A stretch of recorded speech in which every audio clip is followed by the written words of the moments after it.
अभी क्या है? अस्सलाम वालेकुम, good morning and welcome to day 11 of startup summer school. आज हम वीक 3 शुरू कर रहे हैं अपना। वी रियली एक्साइटेड कि हम 50% ऑफ द प्रोग्राम कंप्लीट कर चुके हैं and we really grateful sir. Major general Vaid ने जिक्र किया, vice chancellor Lahore garrison university हमारे साथ हैं।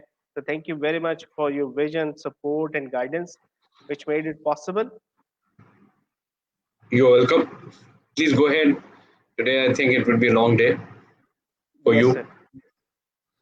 Uh, we are starting our branding journey today. ये जो week 3 है, this is about building a startup. So entrepreneurship जो है इसमें थोड़ा सा बैकग्राउंड बिल्ड करना बहुत जरूरी है एंड इसीलिए आज का थर्ड डे मैं स्टार्ट कर रहा हूँ खुद से कि आप पहले लीडरशिप से शुरू है। Leadership was preparing you for a tough journey, for a journey जहाँ पे आप अपनी लाइफ का चार्ज लेते हैं। You take initiative, you decide कि मैंने अपनी डेस्टिनी चेंज करनी है, अपनी लाइफ चेंज करनी है और अपने इर्द गिर्द अपनी फैमिली की और अपने लोगों की लाइफ चेंज करनी है। दैट इज वीक 1 लीडरशिप, जो हमने पूरा एक वीक आपके साथ स्पेंड किया और उसमें बहुत एक्सपर्ट्स को और इंडस्ट्री लीडर्स को भी बुलाया ताकि हम उनकी स्टोरी सुने, उनसे सुने कि कैसे उन्होंने अपनी लाइफ चेंज की और आपने भी अल्टीमेटली अपनी लाइफ चेंज करनी है। Week 2 was finding a problem and designing a solution for that problem, which is design thinking. Design thinking is effectively is जो जनरल साहब कहते हैं find a problem and solve a problem. ये week 2 पूरा उसी पे था, डिजाइन थिंकिंग कि you design a solution for a problem. तो आप कस्टमर को पहले ढूंढते हैं, कस्टमर का प्रॉब्लम पेन पॉइंट आइडेंटिफाई करते हैं और उस पर यू डिजाइन ए सोल्यूशन। तो आपने सोल्यूशन डिजाइन कर लिया। Now we are at a stage कि आपने बीइंग एंटरप्रेन्योर एक प्रॉब्लम ढूंढ लिया, वैलिड प्रॉब्लम जो कि आइडियली बहुत सारे लोगों का प्रॉब्लम है, बहुत बड़ी मार्केट का प्रॉब्लम है, बहुत बड़ी पॉपुलेशन का प्रॉब्लम है, पोटेंशियल मार्केट साइज काफी बड़ा है और उसके लिए आपने एक सोल्यूशन भी डिजाइन कर लिया है through design thinking process. Now is it's the time कि आप उस सोल्यूशन को एक ब्रांड में कन्वर्ट करें। तो इस पूरा वीक आप एक रियल बिजनेस बनाना सीखेंगे कि कैसे जो आपने एक सोल्यूशन निकाला है उसको एक स्टार्टअप बिजनेस बनाना है। तो पाकिस्तान में ये बहुत बड़ा प्रॉब्लम है।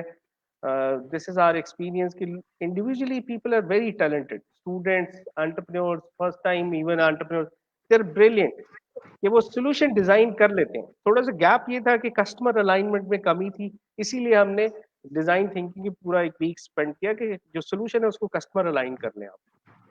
द नेक्स्ट चैलेंज इज कि आप उसको ब्रांड कैसे बनाते हैं and why branding is important. Branding इसलिए इंपॉर्टेंट है कि जो ब्रांड है ना वो एक मेंटल शॉर्टकट होता है। Human mind is design to conserve energy.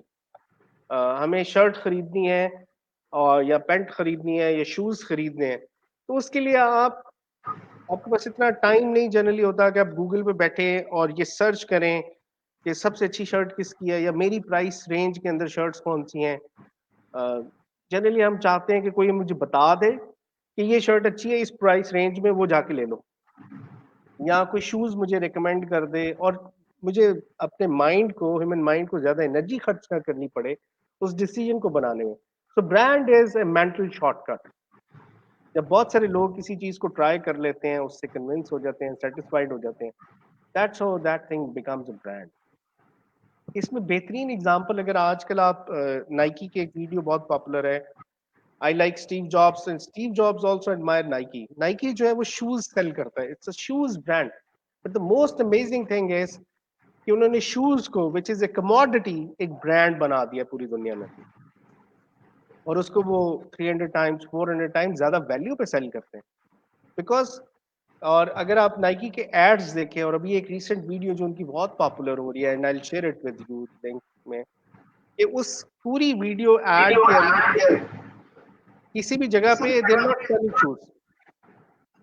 वो किसी एक जगह पे भी ये नहीं कहते कि हमारा जूता बाय कर लें, और हमेशा से वो उनकी ब्रांडिंग आप जितनी भी देखें, नाइकी डजंट से कि मेरा जूता बाय कर लें। वो सिर्फ ये बताते हैं कि इस जूते को इस्तेमाल करने से आप कैसे अपनी लाइफ में वैल्यू बढ़ा सकते हैं, कैसे उनका जूता आपकी लाइफ में वैल्यू बढ़ाता है। How you can achieve more, how you can be more, how you can be an amazing athlete. So every human, and they say that every human being is athlete. तो कितना एक amazing strategy है ये, Nike से सीखना बहुत जरूरी है, ये हर स्टार्टअप को, हर बिजनेस को। And I admire Steve jobs and Apple, वो भी नाइकी को फॉलो करते हैं। And Nike is the north star of branding for startup. कि आप अपनी प्रोडक्ट से कस्टमर को ये बताएं कि ये प्रोडक्ट उनकी लाइफ में वैल्यू कैसे ऐड करेगी, कैसे इनकी लाइफ बेहतर हो जाएगी इस प्रोडक्ट के साथ जुड़ने से। इंस्टेड ऑफ ये मत करें कि आप उन्हें ये ना कहें कि ये मेरी प्रोडक्ट बाय कर ले, ये उससे 10 रुपए कम है। Price differential is the worst differential. अगर आप कंपेटिटिव एडवांटेज यहाँ पे डिटेल में आगे सीखेंगे, कंपेटिटिव एडवांटेज बनाने जा रहे हैं, faster, better and cheaper, there are three things जहाँ पे आप एक कंपेटिटिव एडवांटेज बना सकते हैं। Faster, better and cheaper, and cheaper is the worst advantage because there is always someone ready to offer it cheaper than you. तो price पे कभी भी डिफरेंशिएट करने की कोशिश मत करें। बीइंग स्टार्टअप ऑलवेज थिंक कि आपकी प्रोडक्ट कस्टमर की जिंदगी में वैल्यू क्या ऐड करेगी, उसको मैग्नीफाई करके कस्टमर को बताना है आप। तो ब्रांडिंग इसलिए इंपॉर्टेंट है। और इस पूरे वीक में आप ब्रांडिंग सीखेंगे, फाइनेंशियल मॉडलिंग सीखेंगे, और एक स्टार्टअप बिजनेस कैसे बनता है ताकि लोग आपसे जुड़ जाएं, एक कम्युनिटी बिल्ड हो जाए आपकी प्रोडक्ट के इर्द गिर्द, वो सीखेंगे इस पूरे week. So the curriculum was, मैंने ब्रीफली आपको बता दिया अभी कि आपने लीडरशिप से शुरू किया। The second week was on design thinking and this week is on startup business and branding, और नेक्स्ट वीक इससे होगा स्केलिंग पे। तो ये करिकुलम का ओवरव्यू, और इसके बाद ये बहुत इंपॉर्टेंट है, एक लेसन आई वांट कि आप बार बार सीख लें। आपने एक अर्ली डेज में हो सकता है आप सिर्फ ट्रेडिंग ही कर रहे हो, when you are in survival days और इनोवेशन कर रहे हैं, जब आप बनाना से बनाना ड्रिंक बना रहे हैं या बनाना का बनाना शेक पैकेज फॉर्म में भी बना रहे हैं, ड्यूरिंग दोज डेज आप सिर्फ ट्रेडिंग कर सकते हैं। बनाना कोई भी चीज एक जगह से उठाएं दूसरी जगह बेचें, और आप सर्वाइवल मोड में, you're innovating, you're working on your innovation, और आप सर्वाइवल मोड में, you can do trading, you can do anything, you can start small with anything। जिस तरह शायद जोया ने आपको बताया कि आप 10,000 रुपए से 5,000 रुपए से एक छोटा सा प्रोडक्शन यूनिट लगा के थोड़ी प्रोडक्शन करें और वो चीज बेचना शुरू कर दें ताकि कुछ रेवेन्यू आना शुरू हो जाए, राइट। तो लेकिन इसके साथ साथ आपने वो इनोवेशन पे काम करते रहना है, वो सोल्यूशन, वो प्रोडक्ट जो किस यूनिक हो जाए, कुछ वैल्यू आप ऐड कर रहे हो, एक लेयर आप ऐड कर रहे हो उस सोल्यूशन के ऊपर, और उसको जब आप ब्रांड बना के बेचेंगे तो फिर लोग बार बार आपसे रिपीटेडली आपसे बाय करेंगे। If you are selling bananas, तो 1,000 लोग और भी मार्केट में बनाना सेल कर रहे हैं, तो वो मैं किसी से भी जाके बाय कर सकता हूँ। लेकिन अगर आपने एक बनाना ड्रिंक बना दिया है या बनाना शेक एक पैकेज फॉर्म में ले दिया, वेरी वेरी फ्यू पीपल जो कि वो लोग वो काम कर रहे होंगे, और मे बी आप ही हो सिर्फ, तो फिर मैं बार बार वही आपसे बाय करूंगा, और फिर आप उस पर डिस्ट्रीब्यूशन बना सकते हैं। उस बनाना ड्रिंक का फायदा क्या है कि उसने शेल्फ लाइफ बढ़ा दी है, मैं उसको कैरी करके कहीं भी लेके जा सकता हूँ, कंजम्पशन में आसानी होगी। तो सिंपल सी इनोवेशन है, बट उसने वैल्यू ऐड कर दी है, तो दिस इज इनोवेशन। या थोड़ी सी वैल्यू बढ़ा दें प्रोडक्ट, और उस जो परसीव्ड वैल्यू है, जो वैल्यू बढ़ाई है, उस पे एक प्रीमियम चार्ज करते हैं आप, and that's how you build a community around your brand. Curriculum हमने आप लोगों से शेयर किया है पहले, और इसके एनेक्स बी पे आप लोग आ जाएं। आज का जो लेक्चर है हम यहाँ से शुरू करेंगे।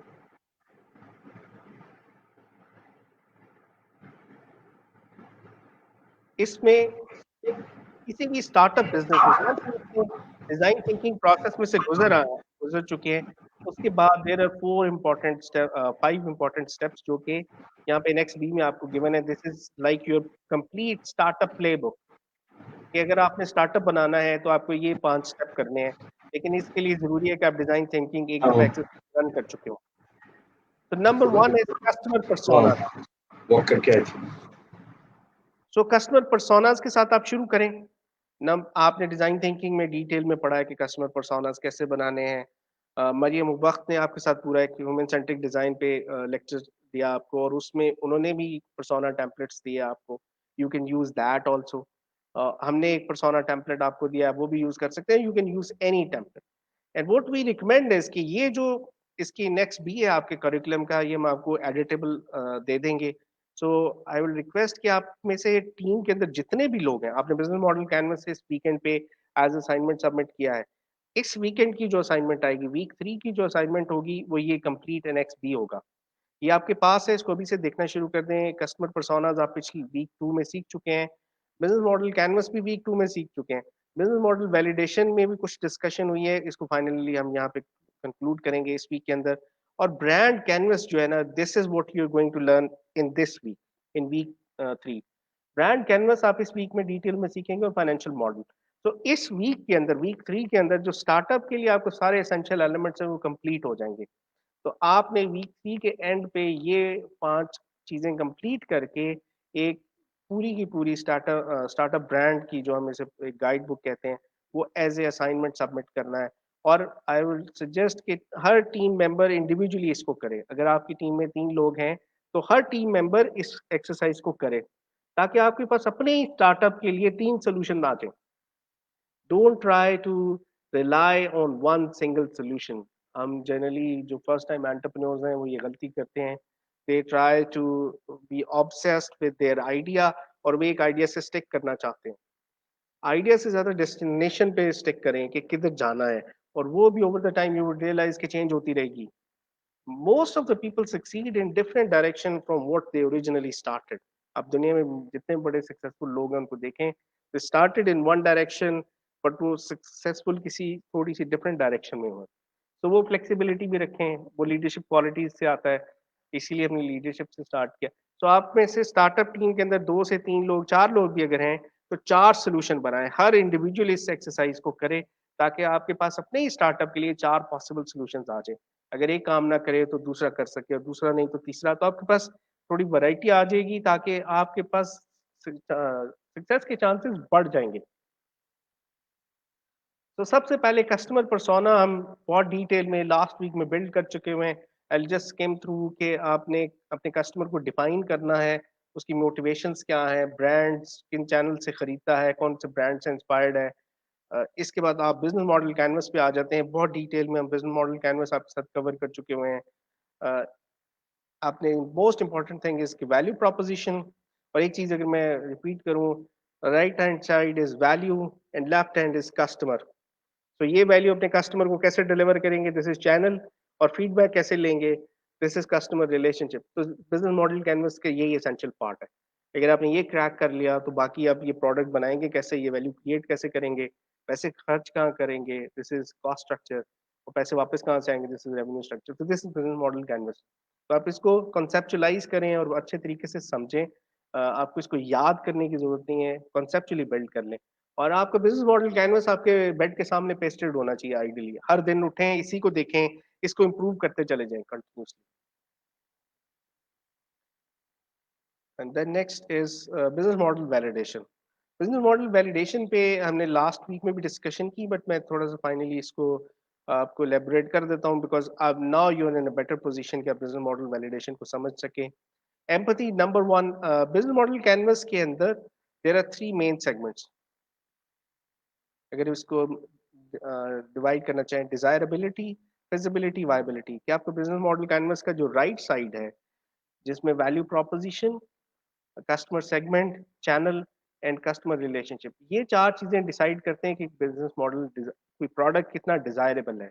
उसकी लेफ्ट साइड की रिसोर्सेज, की पार्टनर्स एंड की एक्टिविटीज, ये 3 चीजें मिलकर बनाते हैं फिजिबिलिटी। कि ये प्रोडक्ट आप बना भी सकते हैं, यहाँ पे नहीं, फिजिबिलिटी को डिफाइन करते हैं। और फिर कॉस्ट स्ट्रक्चर, रेवेन्यू स्ट्रक्चर दोनों मिलकर बनाते हैं आपकी वायबिलिटी, के फाइनेंशियली वायबल है। तो ये एम्पैथी, अगर आपने एक सोल्यूशन जो डिजाइन थिंकिंग प्रोसेस में बनाया, और वो आप लेके गए अपने कस्टमर के पास, उन्हीं 5 लोगों के साथ जिनके साथ आपने एम्पैथाइज किया था, और उन्हीं मेजोरिटी ने कहा कि you have identified the right solution to our problem. So this is empathy check. तो आपको, अगर आप जिन 5 लोगों के साथ डिजाइन थिंकिंग एक्सरसाइज अपनी रन कर रहे हैं, उनमें से मेजोरिटी कहती है कि yes, you have identified the right pain point, और उसके ऊपर जो आपने सोल्यूशन बनाया है, this is visible to us. So this is empathy check. तो आपको एम्पैथी आपने अचीव कर लिया। डिजायरेबिलिटी, अगर आपने उसके लिए चैनल भी राइट आइडेंटिफाई कर लिया, उसमें चैनल और कस्टमर रिलेशनशिप। कस्टमर रिलेशनशिप बहुत इंपॉर्टेंट है कि आपका कस्टमर फीडबैक कैसे देगा। जब पहली दफा प्रोडक्ट खरीदेगा, पहली दफा आपकी प्रोडक्ट कंज्यूम करेगा, तो अपना एक्सपीरियंस आपसे शेयर करना चाहेगा, क्योंकि प्रॉब्लम है अगर वो रिपोर्ट करना चाहेगा। और इसकी बेहतरीन एग्जांपल अगर आप पाकिस्तान में देखें तो वो करीम और ऊबर है। करीम ने ऊबर से ही सीखा और ऊबर का ही बिजनेस मॉडल समवॉट अडेप्ट किया, लेकिन उसको इम्प्रूव किया, और only differentiator was customer relationship. Careem ने पाकिस्तान में कस्टमर हेल्पलाइन इंट्रोड्यूस की, जो कि ऊबर ने शुरू में नहीं दी और बहुत दुनिया के बहुत सारे मुल्कों में नहीं दी। तो आप करीम में अर्ली डेज पे हेल्पलाइन पे कॉल कर सकते थे अगर आपको प्रॉब्लम होता था। आज भी उनकी हेल्पलाइन है। तो हेल्पलाइन की वजह से कस्टमर रिलेशनशिप इंप्रूव हो गया, ट्रस्ट फैक्टर आ गया। फीमेल्स को अगर प्रॉब्लम होता था तो दे कैन रिपोर्ट। और अगर आपको भी कैप्टन से कोई प्रॉब्लम है, पैसे उसने कुछ पैसों में पेमेंट में कोई आपको डिस्क्रिपेंसी है, कोई आपको रिपोर्ट करना है, यू कैन रिपोर्ट दैट। तो सिर्फ कस्टमर रिलेशनशिप की वजह से ट्रस्ट बढ़ गया लोगों का करीम पे, and Careem won the game. Careem ने उबर को उसी की गेम पे डिफीट किया और simply one innovation, and that was customer relationship. उन्होंने इस रीजन को, मिडल ईस्ट और पाकिस्तान दोनों में, ये रियलाइज किया कि ट्रस्ट फैक्टर बढ़ाने के लिए आपने एक चैनल देना है डायरेक्ट कांटेक्ट का, और वो एक हेल्पलाइन ने सिंपली उनको गेम जितवाई है। तो कस्टमर रिलेशनशिप इसलिए जरूरी है ताकि आपका कस्टमर आपसे बात कर सके। और अगर आपने ये अचीव कर लिया है तो दिस इज लाइक डिजायरेबिलिटी। अब वाकई लोग आपकी प्रोडक्ट चाहते हैं। फिजिबिलिटी लेफ्ट साइड, की रिसोर्सेज और की एक्टिविटीज। की रिसोर्सेज जो है ना, वो आपकी फैक्ट्री है। अगर आप इवन वेबसाइट बना रहे हैं, डिजिटल प्रोडक्ट बना रहे हैं, तो your laptop is your factory. That's it. Factory के लिए ये नहीं है कि एक बहुत बड़ा प्लांट होगा, उसमें मशीनरी लगी होगी तो वही फैक्ट्री होगी। For a startup, the minimum what you're starting with, और वो हो सकता है एक डेस्क हो, वही आपकी फैक्ट्री है। और एक लैपटॉप और एक मोबाइल, वही फैक्ट्री आपके लिए। और हो सकता है उस फैक्ट्री के आप वाहिद वर्कर हो, लेकिन उसके अंदर जो सीक्वेंस ऑफ ऑपरेशंस होगा, आपकी जो भी वैल्यू प्रोपोजिशन है, जो भी प्रोडक्ट है, वो जब आप बनाएंगे तो एक प्रोसेस होगा उसका, 1 2 1 2 3 4, लाइक एक स्टेप पे प्रोसेसेस करेंगे। वो सारी की एक्टिविटीज हैं कि क्या क्या प्रोसेसेस करेंगे। लेट्स से कोई वेबसाइट बना रहे हैं तो सिंपली टूल्स, कोडिंग, वो सब करेंगे 1 2 3 4, तो आपकी प्रोडक्ट बन जाएगी। दैट्स योर की एक्टिविटी। और की पार्टनर्स हैं वो लोग जो आपकी प्रोडक्ट आपको मार्केट में लाने में हेल्प करेंगे, सेल्स में हेल्प कर सकते हैं, market. Try to do partnership, because startup के पास लिमिटेड रिसोर्सेज होते हैं, लिमिटेड एनर्जी होती है। You can not create everything of your own, and you should not. Startups को ये नहीं करना चाहिए। दैट्स अ रॉन्ग वे कि आप हर चीज खुद से री इन्वेंट करने की कोशिश करें, हर रिसोर्स अपना लाने की कोशिश करें। Don't try to own everything, and try to build win win partnership. अगर आपकी प्रोडक्ट शाइन केमिस्ट पे रख के बिक सकती है तो व्हाई नॉट। या पाकिस्तान के किसी भी शहर में किसी भी और शॉप पे आपकी फूड की प्रोडक्ट है और वो किसी बेकरी पे रख के बेची जा सकती है तो why not. Don't try to reinvent a bakery. आपके पास इतने पैसे नहीं है पहले दिन कि आप एक बेकरी भी खुद बना दें। नाइकी वाले ने गाड़ी के ट्रंक में, गाड़ी की डिग्गी में रख के शूज बेचना शुरू किए थे। And Steve job started from the garage of his house. वो जो साइकिल रिपेयर गैराज था, छोटी सी वर्कशॉप थी, वहां से शुरू किया। So think big, start small, and don't try to reinvent everything by yourself. ये है आपका फिजिबिलिटी कि आप ये चीज बना सकते हैं और मार्केट तक ला सकते हैं। इट इज मोर ऑफ, इसमें कोई लीगल चैलेंज नहीं है। आप कोई ऐसी प्रोडक्ट तो नहीं बना रहे जिस पे लेट्स से लाहौर में जो प्रोविंशियल गवर्नमेंट है वो अलाउ ही नहीं करती उसको बनाने के लिए, तो वो फिजिबिलिटी का चैलेंज आ जाएगा कि वो प्रोडक्ट लोग चाहते भी हैं लाने के लिए, but it's some let's say वो इलीगल है या कराची में वो अलाउड नहीं है। तो आप ऐसी वो फिजिबिलिटी चैलेंज आ जाएगा, और ये आपको पहले से पता होना चाहिए। इससे पहले कि आप वो प्रोडक्ट बना के मार्केट में ले आए और फिर अपने पैसे ज़ाया कर रहे हो, आपको पहले से ये चीज़ जाननी है कि वो चीज़ फिजिबल ही नहीं है, वो बिजनेस मॉडल फिजिबल नहीं है। उस डायरेक्शन में मत जाए और डायरेक्शन चेंज कर लें। And third is viability.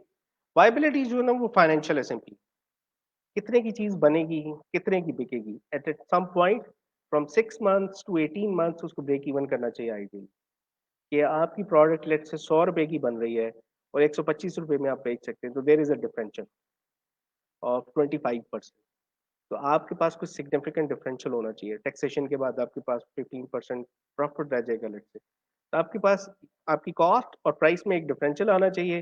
This is simply viability कि आप फाइनेंशियली वायबल हैं, और ये बिजनेस आप इसके 1000 यूनिट्स बेच लेंगे 6 महीने में, या 10,000 यूनिट बेचेंगे 2 साल के अंदर, तो आप ब्रेक इवन कर जाएंगे। ब्रेक इवन इसके जितने पैसे खर्च कर दिए होंगे उस डेट तक, उससे ज्यादा वापस आ जाएंगे या उसके बराबर वापस आ जाएंगे। तो आप नेट जीरो हो जाएंगे। This is break even. और ये फाइनेंशियल मॉडलिंग में कल आप डिटेल में सीखेंगे, फाइनेंशियल्स में व्हाट ब्रेक इवन है, और फिर फाइनेंशियल प्रोजेक्शन पे आप कल काम करेंगे। स्केलेबिलिटी बहुत इंपॉर्टेंट चीज है। बाय डेफिनेशन जो है ना, startup needs to be scalable. This is the difference between startup and a business. ये डेफिनेशन अगर आप स्टीव ब्लैंक की देखें, a startup is a temporary organization designed to search for a repeatable and scalable business model. Startup fundamentally needs to be scalable. अब इस scalability का मतलब क्या है वो समझें। Scalability है इसकी मार्केट साइज बहुत बड़ा है। Number one, there is significant. अगर एक प्रोडक्ट, एक सोल्यूशन, एक प्रॉब्लम आपने ढूंढा है जो कि लाहौर जैसे बड़े शहर में भी सिर्फ 1,000 लोगों का प्रॉब्लम है, और उसकी वैल्यू भी बहुत कम है, लेट्स से उसके लिए पे भी वो 1,000 रुपये करेंगे, तो ये कोई बड़ा मार्केट साइज ही नहीं बनता। और कराची जैसे बड़े शहर में आपने कोई ऐसा प्रॉब्लम ढूंढा है जो सिर्फ एक छोटी सी एरिया का है, और सिर्फ 1,000 लोगों का प्रॉब्लम है, उससे ज्यादा वो किसी का प्रॉब्लम ही नहीं है, तो then that is not scalable. वो आप, या आप कोई ऐसा काम करने जा रहे हैं आज जो मैं इस्लामाबाद से शुरू करूं, सो इन 6 मंथ मैं लाहौर लेके जा सकूं, लाहौर से कराची और हर बड़े शहर में ले जाऊं, and then ideally Nairobi Kenya ले जाऊं। दिस इज स्केलेबिलिटी, कि वो ऐसा प्रॉब्लम ढूंढे जो बहुत सारे लोगों को, लाइक गूगल सर्च इंजन पूरी दुनिया में लोगों को चाहिए, फेसबुक सोशल नेटवर्क पूरी दुनिया में लोगों को चाहिए। This is the highest form of scalability. IPhone phone जो है वो पूरी दुनिया में लोगों को कनेक्टिविटी के लिए एक डिवाइस चाहिए। सो थिंग्स लाइक दैट, जो कि ई कॉमर्स, अमेजोन, पूरी दुनिया में लोगों को ऑनलाइन शॉपिंग करनी। So try to find out such problems जो बहुत ज्यादा दुनिया के प्रॉब्लम। प्रॉब्लम डजंट मीन जिस पे लोग कंप्लेन्स कर रहे थे, problem means gap. Startup world में एक प्रॉब्लम डजंट मीन कि लोग उस पे हर लोग एक क्राई कर रहे हो तो वही प्रॉब्लम है। Problem is a gap, a deficiency, a unmet need, a undermet need. Pakistan में आज भी 10 करोड़ लोगों के पास बैंक अकाउंट नहीं है, and that's a huge problem. अगर इसको कोई सॉल्व करता है और फाइनेंशियल टेक्नोलॉजीज पे एक स्टार्टअप बनाता है, that would be highly scalable, क्योंकि 10 करोड़ की घर में आपकी मार्केट है, और पाकिस्तान के अंदर, और इसके बाद फिर इमर्जिंग मार्केट्स में collectively there are 1 billion people जिनके पास, 1 बिलियन से भी ज्यादा जिनके पास बैंक अकाउंट नहीं। तो यहाँ पे बहुत बड़े बड़े बिजनेसेस बन सकते हैं financial technology, starting from Pakistan. तो आपको हाईली, और दूसरी चीज रिपीटेबल, कि आप जो काम इस्लामाबाद में कर सके वो लाहौर में भी हो सके। ऐसा नहीं होना चाहिए कि मैं कोई ऐसा बिजनेस कर रहा हूँ जिसका रॉ मटेरियल्स, जिसके ह्यूमन रिसोर्स, जिसकी लीगल जो क्या कहते हैं परमिशन, वो सिर्फ इस्लामाबाद में हो, और वो लीगली परमिटेड ही ना हो लाहौर के अंदर, कराची के अंदर, या कोई ऐसे रॉ मटेरियल्स की डिपेंडेंस है जो वहाँ पे मिलते ही नहीं है, ऐसे टैलेंट की डिपेंडेंस है, ऐसे क्रिटिकल टैलेंट की जो लाहौर और कराची में अवेलेबल ही नहीं है। तो आपने स्केलेबिलिटी और रिपीटेबिलिटी देखना है, कि वो ही काम जो आप, एक मिल्क शॉप जो है ना वो एक बिजनेस है, where is Haleeb is startup. Simply कि आप मिल्क शॉप, हो सकता है आप मिल्क शॉप से ही शुरू करें, और हलीब वाले ने मोस्ट प्रोबेबली एक छोटी सी जगह से शुरू किया होगा। सो अगर आप एक मिल्क शॉप से शुरू करते हैं, लेकिन उसमें से एक बिजनेस मॉडल एक्सट्रैक्ट कर लेते हैं, कि वो काम आप इस्लामाबाद के हर सेक्टर में कर दें, वो काम आप लाहौर ले जाके कर दें, वो काम आप कराची कर दें, कोयटा कर दें, पेशावर कर दें, that is scalability, and that is true startup, कि आप वो काम हर हर शहर में ले जाके कर सकें। तो फिर आप एक स्टार्टअप बिजनेस है, फिर आप एक्सपोनेंशियली ग्रो करेंगे। और स्टार्टअप की अट्रैक्शन ही यही होती है कि वो एक्सपोनेंशियली ग्रो करता है। तो आपको सोचना यही चाहिए कि आपने एक्सपोनेंशियली ग्रो करना है, 10x, 20x, ये पॉसिबल है, इससे ज्यादा। करीम ने अपने ओरिजिनल इन्वेस्टर्स को 100x का रिटर्न दिया है। तो that's why entrepreneurship is attractive. और लाजमी नहीं है कि 100% लोग जो हैं वो 100x ग्रो कर जाएंगे, 20x ग्रो कर जाएंगे, कुछ लोग 1x 2x पे भी ग्रो करेंगे, दैट इज एक्सेप्टेबल। बट उसमें से कुछ 10%, 1% लोग भी ऐसे निकले जो 100x पे ग्रो कर गए, तो वो सारे को एवरेज आउट कर देते हैं। That is why entrepreneurship creates wealth, creates abundance. ये मुल्कों की डेस्टिनेशन चेंज कर सकता है। The 4 biggest companies in US are over $1 trillion valuation. 4 trillion dollar से ज्यादा की 4 बड़ी कंपनीज हैं यूएस की। And to compare with Pakistan का total GDP is under 0.3 trillion. हम 300 बिलियन का जीडीपी है पाकिस्तान का, और पाकिस्तान के मुकाबले में जो यूएस की 4 बड़ी कंपनीज हैं, 4 बड़ी technology companies, they are like 12x 12 times bigger than Pakistan's GDP. तो एंटरप्रेन्योरशिप के अंदर ये मैजिक है, it can change countries.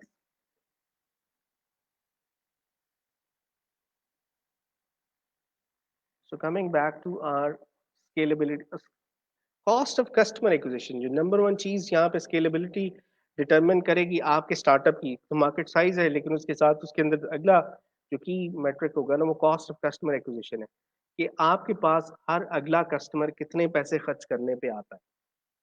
Let's say you have one, आप मार्केटिंग कैंपेन डिजाइन करते हैं. बहुत सिंपल सी एग्जांपल अगर अपने, आप एक फेसबुक कैंपेन डिजाइन करते हैं अपने बिजनेस के लिए, और आप उसका बजट एलोकेट करते हैं 1000 रुपीज, 1000 रुपए की फेसबुक कैंपेन रन करते हैं, और आपके पास 10 कस्टमर एक्वायर हो जाते हैं, आपके पास 10 ऑर्डर्स आ जाते हैं, और आपकी प्रोडक्ट की वैल्यू है लेट्स से 100 रुपए. तो आप 1000 रुपए में 10 कस्टमर्स आने का मतलब है कि आपकी कॉस्ट ऑफ कस्टमर एक्विजिशन है 100 रुपए. और आप, दूसरी इंपॉर्टेंट चीज है life time value, the life time value of the customer.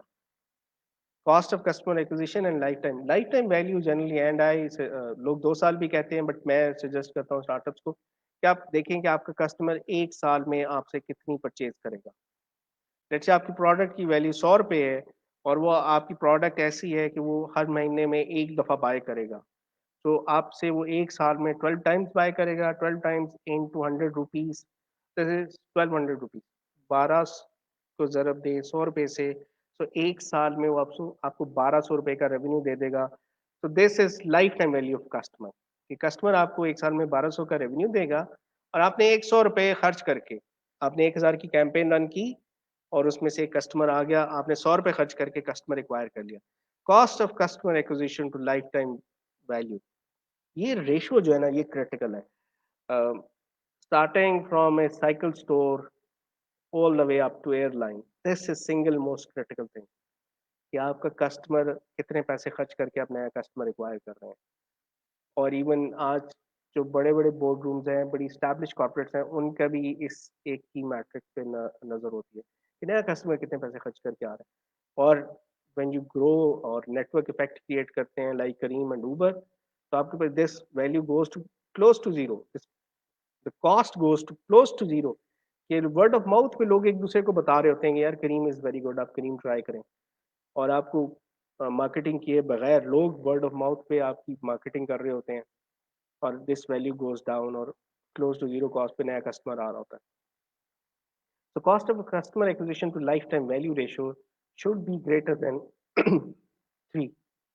कि अगर आपकी लाइफ टाइम वैल्यू 1200 है, एक कस्टमर आपसे 1200 रुपये का रेवेन्यू देगा, और आपने 100 रुपये में उसको एक्वायर कर लिया, तो the ratio is 12. Life time value to cost of customer acquisition ratio, 12 is excellent ratio. Anything more than 3 is excellent. And if you are like 9, 10, you can grow exponentially. You are the next Facebook, you are the next Uber. तो आप अपने business को इस तरह से validate भी करेंगे और टेस्ट भी करेंगे. ये वाली जो life time value to cost of customer acquisition ratio है ना, कंटिन्यूसली ट्रैक करते रहें. This will stay with you for rest of your life, for the rest of your startup life. इसको ट्रैक करते रहें, बिकॉज ये अगर 3 से कम है, तो you need to tweak your business model. और अगर ये 3 से ऊपर है, like 4, 5, 6, spend like crazy on your marketing, और बहुत ज्यादा मार्केट शेयर एक्वायर कर लें, because then that would give you competitive advantage. जिस अगर ट्रूली आपने फर्स्ट मूवर एडवांटेज लेना है, जो कि अब जनरली मैं थोड़ा सा डिसएग्री करता हूँ, wish to be the last mover, don't wish to be the first mover, because लोग जल्दी से आपको कॉपी करके आपसे बेहतर एग्जीक्यूट कर देंगे. And wish to be the last mover, wish to be the Careem, कि आप मूव हो. And first mover at scale एक ट्रूली एडवांटेज है. तो be the first mover at scale, आप मूव इन करें, लेकिन उसके बाद फिर डोमिनेट कर जाए मार्केट शेयर के थ्रू, कि आप मूव इन हो करें, और उसके बाद इतना बड़ा मार्केट शेयर ले लें कि आपका जो कंपेटिटर है वो आपको रेप्लिकेट ना कर पाए, या वो जो आप बैरियर, एंट्री बैरियर ही रेज कर दें, कि अब आपका कस्टमर स्विच ना कर पाए, और आप इतना सेटिस्फाइड हो कि वो किसी और के पास जाना ना चाहे, और जो आपका कंपेटिटर है वो सोचे कि यार इन्होंने कितनी अच्छी सर्विस डिलीवर कर दी है. कॉस्ट ऑफ एंट्री स्केल के थ्रू बैरियर बनाएं. देयर वाज अ टाइम जहाँ पेटेंट्स पे और लीगल उस पे आईपी पे आप एंट्री बैरियर बनाते थे. That is good to protect your right, but entry barrier उससे नहीं बनता. करीम और ऊबर दोनों के पास कोई पेटेंट नहीं है. तो लेकिन उन्होंने entry barrier through scale create किया है कि उन्होंने इतने ज्यादा स्केल कर दिया अपने बिजनेस को कि कंपैटिटर अगर आएगा तो उसको पता है कि उसने सिग्निफिकेंट प्लेयर नहीं बनना. अगर अब भी पाकिस्तान में एक दो नई सर्विसेज भी आए हैं, they know they are playing for smaller chance, वो 1-2% पे ही खुश होंगे. बट करीम और ऊबर ने 25-30%, 40% तक मार्केट शेयर गेन कर लिया है. तो स्केल की वजह से उन्होंने एंट्री बैरियर क्रिएट कर दिया. They dominating the market.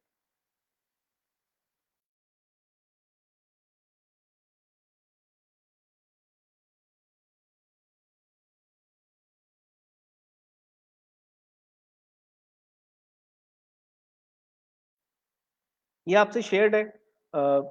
This is in annex B, cost of customer acquisition versus life time value. और अगर आपकी life time value cost of customer acquisition से ज्यादा है, तो you're an excellent business model. और ये ओवरऑल वैलिडेट करेगा आपका पूरा डिजाइन थिंकिंग प्रोसेस को. बिजनेस मॉडल कैनवस कितना अच्छा बना है वो सब का टेस्ट यहाँ पे आके हो जाएगा. तो जो 5 चीजें आपने वैलिडेट करनी है, दैट इज जो बिजनेस मॉडल को वैलिडेट करती हैं: empathy, desirability, visibility, viability and scalability. तो अब आपके पास एक अच्छा बिजनेस मॉडल आ गया है. हमने स्टेज सेट किया है ब्रांडिंग के लिए.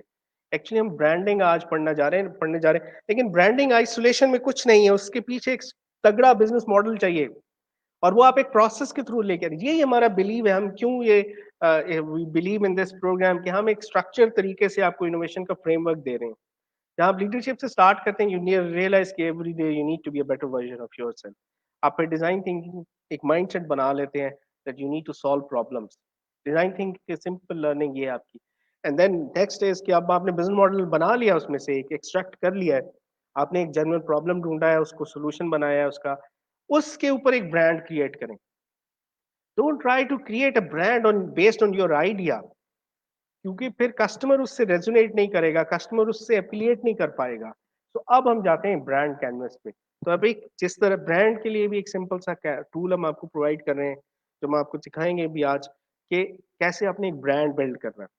And stay with us for this whole week. तो ब्रांड बहुत डिटेल में डिस्कस होगा आज. मेरे बाद बख्तावर एक पूरा लेक्चर देंगे आपको ब्रांडिंग पे, और उसके बाद हबीबुल्लाह आज एक लेक्चर दे रहे हैं. Habibullah Khan is my personal favourite and he is Guru of strategy and branding. तो उनका लेक्चर आप जरूर डिटेल में सुने. थोड़ा सा लेट है, he is coming at 3 PM, but वो लेक्चर जरूर सुने. If you really want to learn branding and you want to take branding to the next level, तो अभी उसको बिल्ड करेंगे. लेकिन सिंपलर टूल से मैं आपके साथ स्टार्ट कर रहा हूँ, which is brand canvas. Brand जो बेसिकली है ना, ये दिस इज वेरी इंपॉर्टेंट कि आप ब्रांड क्या है. ब्रांड मैंने जैसे शुरू में आपसे जिक्र किया, brand is a mental shortcut. कि मुझे ये कोई अगर कह दे कि मैं जर्सी खरीदने के लिए जा रहा हूँ और मुझे कोई रिकमेंड कर दे कि ऑक्सफोर्ड इज गुड और बोनेंजा इज गुड, तो दैट्स इट. अगर वो मेरा भाई या मेरा करीब दोस्त, मेरा कॉलीग, मेरा बॉस मुझे रिकमेंड कर दे कि अच्छा यही वाली प्रोडक्ट लेने, दैट्स इट. मैं उस पर जाकर फर्दर रिसर्च नहीं करूंगा. दिस और ब्रांड ट्रूली अचीव क्या करता है? Brand is a bridge between my self being customer and my, जिसे कहना चाहिए, पॉसिबल सेल्फ. कि मैं, every human being is a hero of his और हर स्टोरी. तो मैं वो ब्रांड मुझे मेरे प्रोजेक्टेड सेल्फ दिखाए, मेरी पॉसिबल सेल्फ दिखाए, मेरा इम्प्रूव्ड वर्जन दिखाए. That is a brand. आप वो चाहे शूज है, चाहे वो फूड है, might be anything, might be clothing है, कुछ भी, कोई आईफोन है, whatever it is, hardware, software या कोई ऐप है, तो वो मुझे एक पॉसिबल सेल्फ दिखाए, मेरा प्रोजेक्टेड सेल्फ दिखाए कि ये ऐप यूज करने से, ये फूड कंज्यूम करने से, ये हार्डवेयर बाय करने से I will be a better human being. I can do more, I can achieve more. This is what a brand is. Brand का पर्पज यही है कि वो आपको एलिवेट कर दे, आपको बढ़ा दे, आपको अपनी जो करंट स्टेट है उससे ज्यादा बड़ा दिखाए. और अगर इसके आप बेहतर एग्जांपल्स लें तो टीवी के जो एड्स हैं, टीवी के एड्स मोस्टली एक ही स्टोरी बोर्ड पे है जो हम आगे डिस्कस करते हैं। तो in 15 seconds they tell you a beautiful story. They start with a problem statement कि जो कस्टमर है वो करंटली एक स्टेट के अंदर है and he is not happy, he or she is not happy.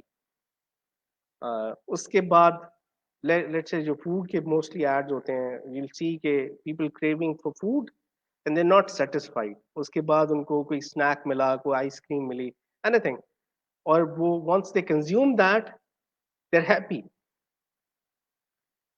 और वो 15 सेकंड्स में 20 सेकंड्स में इसी स्टोरी बोर्ड को बिल्ड करते हैं। तो आपको भी अपने ब्रांड के लिए इसी तरह से एक स्टोरी बोर्ड बिल्ड करना है कि अगर वो आपका ब्रांड कंज्यूम करेंगे तो कैसे उनकी जो फ्यूचर स्टेट है वो बेहतर होगी। एक करंट स्टेट है और एक फ्यूचर स्टेट है, तो इन दोनों के दरमियान जो ब्रिज है दैट इज योर ब्रांड। और इस पे ही आपने काम करना है। इसको अगर हम फर्दर बिल्ड करें तो आप अपने कस्टमर के साथ, चूंकि हम डिजाइन थिंकिंग रूट से ही आ रहे हैं, तो आपके लिए बहुत आसानी होगी। तो आपके जो कस्टमर्स हैं ना, उनके कुछ ट्रेट्स होंगे, उनकी पर्सनैलिटी ट्रेट्स होंगे, और ये कुछ पर्सनैलिटी ट्रेट्स हमने आपके साथ शेयर कर दिए हैं, which is very good dictionary start with. आप इन्हीं से शुरू करें। आपका कस्टमर एडवेंचरस होगा, एजाइल होगा, क्लेवर होगा, क्लासी, इसमें से ट्राई टू फिगर आउट कि आप कौन से पर्सनैलिटी ट्रेट्स हैं। अब हम ब्रांड बिल्ड करने जा रहे हैं, दिस इज प्रैक्टिकल एक्सरसाइज। अगर आप पुल कर लें साथ ही अपना annexure B of your curriculum, तो आप हमारे साथ अभी वर्कआउट कर सकते हैं। आप आइडेंटिफाई करें, आप अपने कस्टमर्स के पर्सोनास बना चुके हैं, you know them very well, potential customers.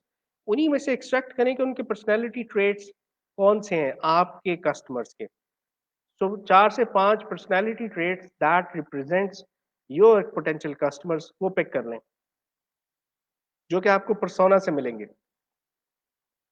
आप अपने पोटेंशियल कस्टमर्स के 4 से 5 पर्सनैलिटी ट्रेट्स कीवर्ड्स पिक कर लें जो कि आपको पर्सोना से मिल जाएंगे, क्योंकि आपने उनके पर्सोनास बनाए हैं, you know them very well.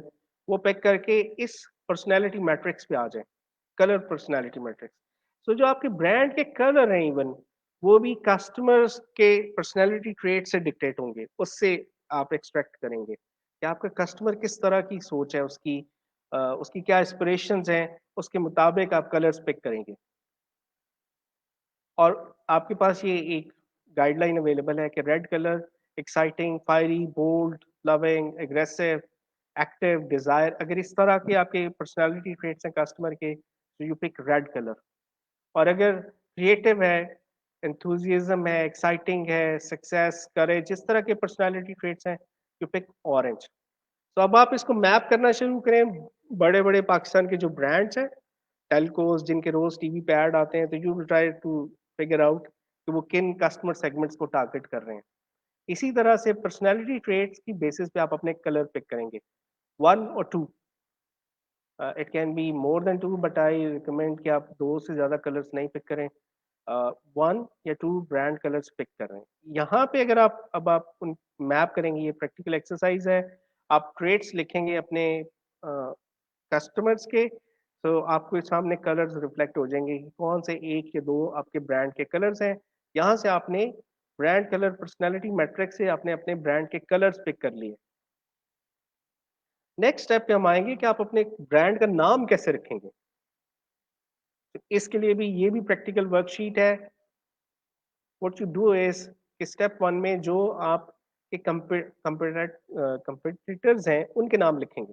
आप जिस भी मार्केट में हैं उसमें जो भी आपके कंपिटिटर्स के नाम आपने सिर्फ इसलिए लिखने हैं कि आपने वो नाम नहीं रखना। कंपिटिटर के नाम को आपने कॉपी नहीं करना। आपने सिंपली, आपको ये पता होना चाहिए कि आपका कंपटीशन क्या है, ताकि आप एग्जैक्टली वही नाम ना रखें। और स्टेप 2 पे आपके जो पर्सनैलिटी ट्रेट्स हैं आपके कस्टमर के, वो लिखें यहाँ पे। और स्टेप 3 में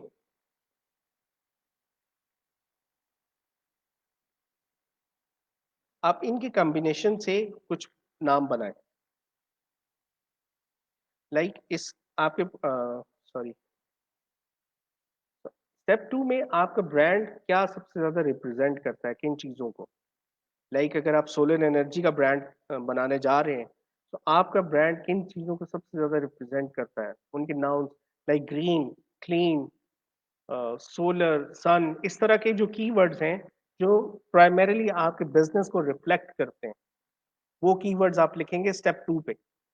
और स्टेप 3 में इन कीवर्ड्स जो आपने लिखे हैं, इनके कॉम्बिनेशन से आप एक नाम बनाएंगे, सॉरी, एक से ज्यादा नाम बनाएंगे। स्टेप 2 में आप कीवर्ड्स लिखेंगे जो कि आपके ब्रांड, आपके बिजनेस को रिप्रेजेंट करते हैं।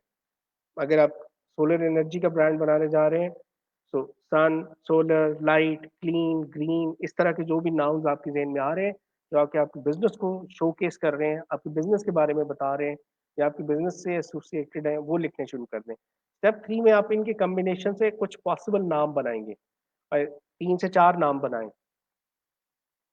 और स्टेप 4 में देखें कि उनमें से कौन कौन सा शॉर्ट होना चाहिए, साउंड अच्छी होनी चाहिए, it should sound good and it should be easy to pronounce. Business के स्टेप 4 पे जहां आप शॉर्ट लिस्टिंग कर रहे हो, तो आई रिकमेंड दिस क्राइटेरिया कि बिजनेस नेम बहुत लंबा नहीं होना चाहिए, कॉम्बिनेशन ऑफ टू वर्ड्स हो सकता है, solar one, green energy, it should sound good and it should be easy to pronounce. Startup का नाम जो है ना, उसमें मीनिंग कन्वे हो रहा चाहिए कि आप जनरली एक सिंगल प्रोडक्ट कंपनी होते हैं, तो आपको आपका जो बिजनेस नेम है, जो ब्रांड नेम है, वो मीनिंग कम्युनिकेट कर रहा हो कि आप क्या बिजनेस कर रहे हैं। It should be ideally short and should be easy to pronounce, ताकि लोग उसको प्रोनाउंस भी कर सकें, आपके ब्रांड को, आपको आपके नाम से पुकार सकें, ब्रांड नेम से।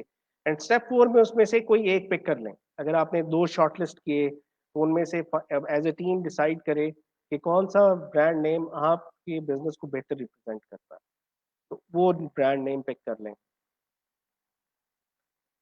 Once you have the brand name, इसके बाद फिर आप इसका लोगो डिसाइड करेंगे और सोशल मीडिया पेजेस पे आएंगे। देर आर टू वेज कि आप स्टार्टअप का नाम, एक तो आपको बहुत सिंपल मेथड हमने ये दिया कि इस वर्कशीट को, ब्रांड नेम वर्कशीट को यूज करते हुए आप ब्रांड का नेम बना लें। अनदर वे इज कि आजकल बहुत सारी ऑनलाइन वेबसाइट्स हैं, like business name generator dot com. आप उस पर जाएं, यही जो एक्सरसाइज आप पेपर में कर रहे थे, वो नाउन्स जो आपके बिजनेस को रिप्रेजेंट करते हैं, वो वहां पे आप एंटर करें, एंड वो आपको बहुत सारे ऑटोमेटिकली नाम जनरेट करके सजेस्ट करेगा, and you can pick name from that. तो स्टार्टअप का नाम आप या तो इस शीट के जरिए से एक्सरसाइज करके खुद से रख लें, या फिर and this is your brand name as well, और उसी को, या फिर आप ऑनलाइन वेबसाइट पे जाएं और इस वेबसाइट से जनरेट कर लें। नेक्स्ट इंपॉर्टेंट थिंग इज लोगो बनाना है आपने स्टार्टअप का, अपनी स्टार्टअप की आइडेंटिटी बनानी है। आपको कलर्स अपने पता है, आपके पास ब्रांड नेम आ चुका है, कलर्स पता है, तो आप इन ऑनलाइन 2 वेबसाइट्स हमने दे दी जहाँ पे फ्री आप जाके लोगो जनरेट कर सकते हैं। इफ यू रियली क्रिएटिव, तो आप खुद से भी ड्रॉ कर सकते हैं। देयर इज नो हार्म कि आप खुद से लोगो डिजाइन करें, और लोगो पे बहुत ज्यादा टाइम शुरू में स्पेंड ना करें, because it will get revised over the time. Over the time आपका बिजनेस मॉडल इवॉल्व करेगा, आपका बिजनेस इवॉल्व करेगा, और आपका लोगो भी चेंज होता रहेगा। सो पहली दफा क्रिएट जरूर करें, but don't spend too much of time in creating the logo.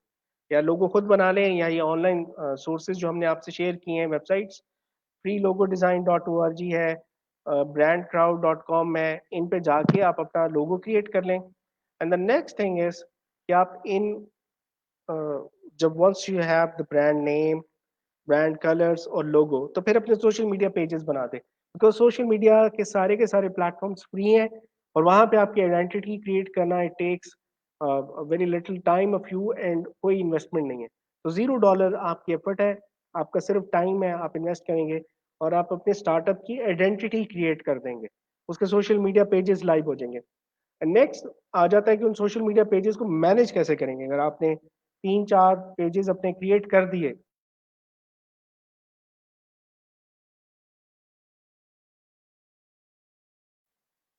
so once you have 3 to 4 pages, उनको कैसे मैनेज करेंगे?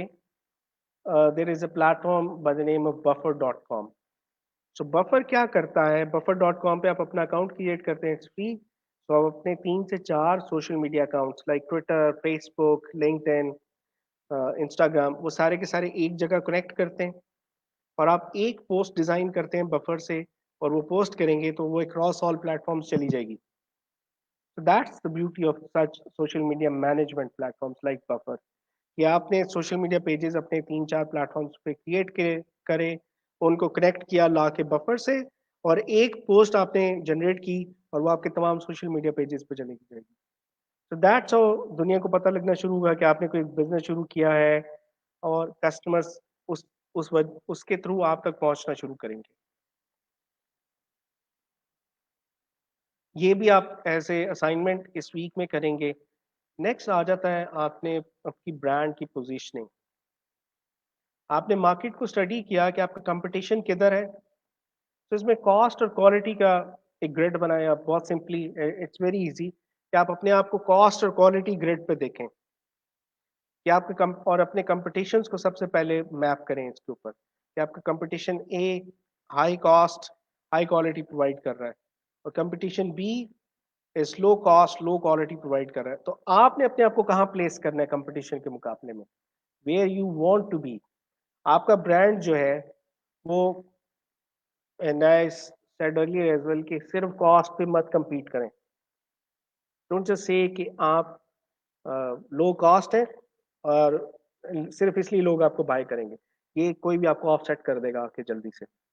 So the best thing would be कि आप सेम, डिसरप्टिव इनोवेशन इज कि आप सेम कॉस्ट पे हायर क्वालिटी ऑफर कर दें. दिस इज डिसरप्टिव इनोवेशन कि आपका जो मार्केट लीडर है उसी तरह के आइडेंटिकल वही सारे features plus something more, and you offer it at a reduced price point. जो आईफोन ने क्या किया कि उन्होंने मार्केट के अंदर जो चीजें 3-4 different products like camera, phone, communication device, बहुत सारी डिफरेंट प्राइस पॉइंट्स पे अवेलेबल थे, उन सबको इकट्ठा करके लोअर प्राइस पे वो सारी चीजें कंबाइन करके ऑफर कर दी. That's how iPhone came is a disruptive innovation कि उन्होंने जो चीजें इंडिविजुअली अवेलेबल थी और उनकी कम्युलेटिव प्राइस, कैमरा, फोन और कम्युनिकेशन डिवाइस, अगर आप तीनों को इकट्ठा करें 2007 में, उनकी प्राइस आईफोन की प्राइस से बहुत ज्यादा बनती थी. That's what the magic of iPhone is कि उन्होंने उन तीनों को कंबाइन किया, कंबाइन करके वो तीनों चीजें एक ही पैकेज के अंदर कम प्राइस पॉइंट पे ऑफर कर दी. तो डिसरप्टिव इनोवेशन इस तरह से होती है. तो आप शुरू में यू कैन टू बिगिन में आप क्वालिटी पे कंप्रोमाइज ना करें.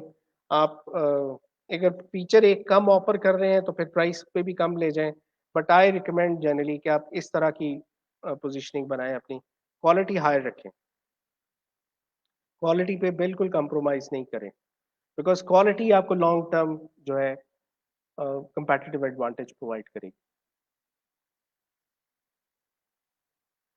एंड देन आ जाता है ब्रांड प्रॉमिस. आपने अक्सर कंपनीज के लिए देखा होगा कि उनके they have a tag line like you phone से तुम ही तो हो. इस तरह के you need to come up with a tag line जो कि आपका मैसेज एनहांस कर दे, स्टार्टअप आपके कस्टमर्स तक बेहतर आपका मैसेज पहुंचाए.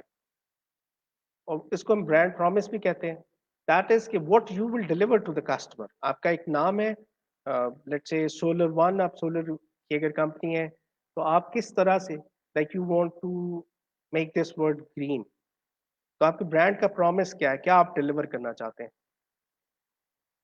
और अब ये सारी चीजें कंसोलिडेट होके आती हैं विजन एंड मिशन स्टेटमेंट पे. And this is very important. Vision is why do you exist, and mission is कि वो आप चीज क्यों, आप कैसे अचीव करेंगे. विजन इज व्हाई कि आप क्या अचीव करना चाह, मतलब what you looking at, and why you are passionate about that thing. और मिशन इज हाउ, कैसे वहां तक पहुंचेंगे. विजन अगर मैं कहूँ तो is goal, and mission is more of a strategy. तो टेस्ला का vision is to accelerate the world's transition to sustainable energy. Tesla car का विजन ये है कि वो चाहते हैं कि दुनिया सस्टेनेबल एनर्जी पे मूव कर जाए, और उसके लिए उनका मिशन जो है वो थ्रू इलेक्ट्रिक व्हीकल्स है. वो इलेक्ट्रिक व्हीकल्स प्रोड्यूस कर रहे हैं ताकि दुनिया सस्टेनेबल एनर्जी पे मूव कर जाए. और अब अगर आप इन टेस्ला की विजन और मिशन स्टेटमेंट को देखें कि ये इतने बड़े हैं कि Tesla can become a trillion and multi-trillion dollar company and still the need will not be fulfilled. So जितना बड़ा विजन और मिशन होगा उतनी ज्यादा आप प्रोग्रेस कर सकते हैं और इन्वेस्टर्स ये देखना चाहेंगे जब आपने बिजनेस मॉडल अच्छा बना लिया उस पर ब्रांड भी क्रिएट कर लिया तो नेक्स्ट इंपॉर्टेंट थिंग जो इन्वेस्टर देखता है ना कि आपका विजन कितना बड़ा है आप कितनी दूर तक जाना चाहते हैं कितनी बड़ी कंपनी बनना चाहते हैं बिकॉज वही ग्रोथ को ड्राइव करेगा और उसी से आप 10x 20x 50x 100x grow करेंगे और वही प्रॉफिटेबिलिटी लाएगा और वही इन्वेस्टर के लिए अट्रैक्शन होगी नाइकी का vision statement that is very her startup को नाइकी का विजन स्टेटमेंट जरूर पढ़ना चाहिए that is bring inspiration and innovation to every athlete in the world bring inspiration and innovation to every athlete in the world so every athlete और उसके बाद वो define भी करते हैं if you have a body you are an athlete they say कि every human being is an athlete और वो कह रहे हैं कि हम एथलीट्स को एम्पावर कर रहे हैं कि वो कुछ बेहतर अचीव कर लें कुछ ज्यादा अचीव कर लें and then their mission statement is create groundbreaking sports innovations make our product sustainable build a creative and diverse global team and make positive impact in communities where we live and work so Nike is a great example of branding अगर आप startup brand बना रहे हैं तो आपको Nike का vision और mission जरूर पढ़ना चाहिए नाइकी की कैंपेन्स देखें कि कैसे वो ह्यूमंस को ग्लोरीफाई करते हैं एथलीट्स को ग्लोरीफाई करते हैं और उससे लोग अट्रैक्ट होकर नाइकी के साथ जुड़ते हैं तो इसी को यूज करते हुए विजन के लिए भी आपको एक गाइडलाइन दी हुई है मिशन के लिए भी so you need to design a vision and mission for your startup and next आ जाता है फिर ब्रांड स्टोरी बोर्ड जब आपने नाम भी रख लिया कलर्स भी डिसाइड कर लिए लोगो भी बना लिया विजन मिशन भी बना लिया ब्रांड प्रॉमिस भी बना लिया now you create a brand story board और ब्रांड स्टोरी बोर्ड जो है ना वो 15 सेकंड का एड है जो टीवी पे चलता है जहाँ 15-20 सेकंड्स के अंदर वो एक पूरी स्टोरी आपको सुनाते हैं तो ये सोलर सिटी के लिए स्टोरी बोर्ड बना हुआ है solar city is a clean energy company तो उसी तरह से आप अपने लिए अपने ब्रांड के लिए बनाएंगे एक एग्जांपल आपको गिवन है उसी को उससे सीखते हो एंड सिंपली मैं उसको आपको एक्सप्लेन कर देता हूँ that is current state and future state brand के अंदर ब्रांड स्टोरी बोर्ड में सिंपली दो चीजें हैं कि करंट स्टेट उसकी क्या है कि वंस अपॉन अ टाइम एक आप अपने परसोना से शुरू करेंगे जिन कस्टमर्स के साथ आपने काम किया है जिनके परसोनास बनाए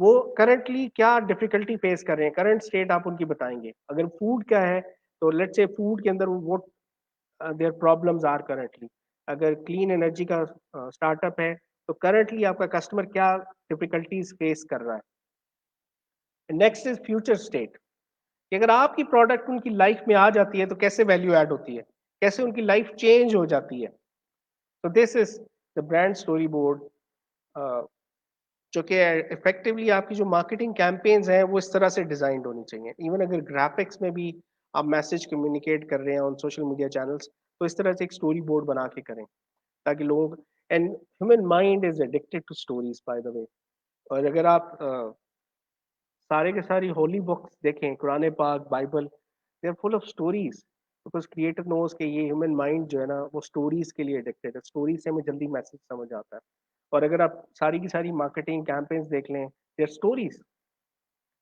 तो आपका जो even whenever you go to pitch as well pitch in the form of stories don't try to sell plain boring pitches flat pitches कि जी मेरे प्रोडक्ट ये है पैसे ये try to put uh, try to weave a story around your brand आप जो भी चीज इवन आप अगर एक स्टार्टअप पिच दे रहे हैं तो उसके इर्द गिर्द भी एक स्टोरी होनी चाहिए someone who is your potential customer और उसकी लाइफ में ये प्रॉब्लम्स थे वो आपकी प्रोडक्ट से जुड़ा और आपकी प्रोडक्ट ने कैसे उनकी लाइफ चेंज कर दी and that's a better way to presenting anything फिर इसके बाद सबसे चैलेंजिंग चीज आ जाती है ब्रांड कैनवस आपने स्टोरी बोर्ड बनाया और फिर उसके बाद ब्रांड कैनवस में आपने जो सारा काम किया है इससे आपने घबराना बिल्कुल नहीं है कि बहुत सारे डिफिकल्ट टूल्स हमें इंट्रोड्यूस करते जा रहे हैं ब्रांड्स कैनवस जो है आपने सारा काम इसके लिए कर लिया है आपने प्रोडक्ट का नाम रख लिया है कलर्स पिक कर लिए हैं ब्रांड प्रॉमिस बना लिया है, विजन मिशन बना लिया है, पर्सोनास बना लिए हैं। So you have done everything, you just need to fill it. आप कंपाइल करके एक जगह ले आएंगे और यहाँ आप अपनी मार्केटिंग स्ट्रैटेजी बनाएंगे।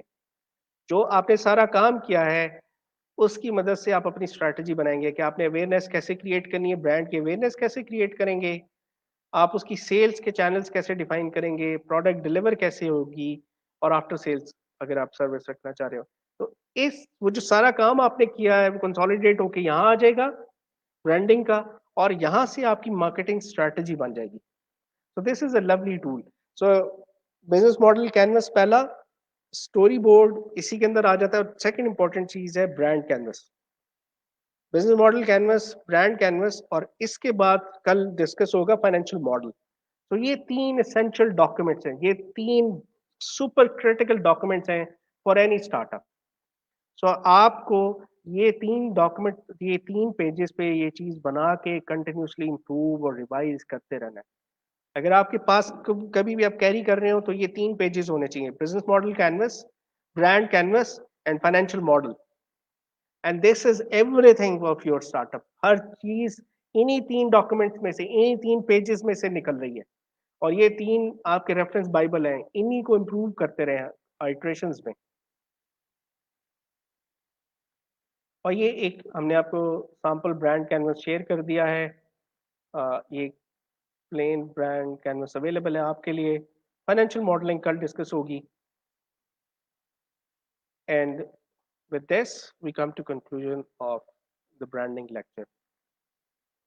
मैं रिपीट कर दूं summary, the purpose of a brand is कि जो कस्टमर है उसकी प्रोजेक्टेड सेल्फ आप दिखा सकें कि वो बेहतर कैसे होगा आपके ब्रांड के जुड़ने से, आपके ब्रांड से जुड़ने से। तो प्रोडक्ट का नाम रखें based on the personality traits और the product that you use, फिर कलर्स पिक करें, ब्रांड का स्लोगन बनाएं, ब्रांड प्रॉमिस बनाएं, अपने सोशल मीडिया पेजेस बनाएं, विजन मिशन स्टेटमेंट बनाएं, और एक स्टोरी बोर्ड बनाएं और टेल पीपल स्टोरीज कि कैसे आपकी प्रोडक्ट उनकी लाइफ चेंज कर देगी, और वो सारी चीज कंसोलिडेट होके एक ब्रांड कैनवस पे आ जाएगी।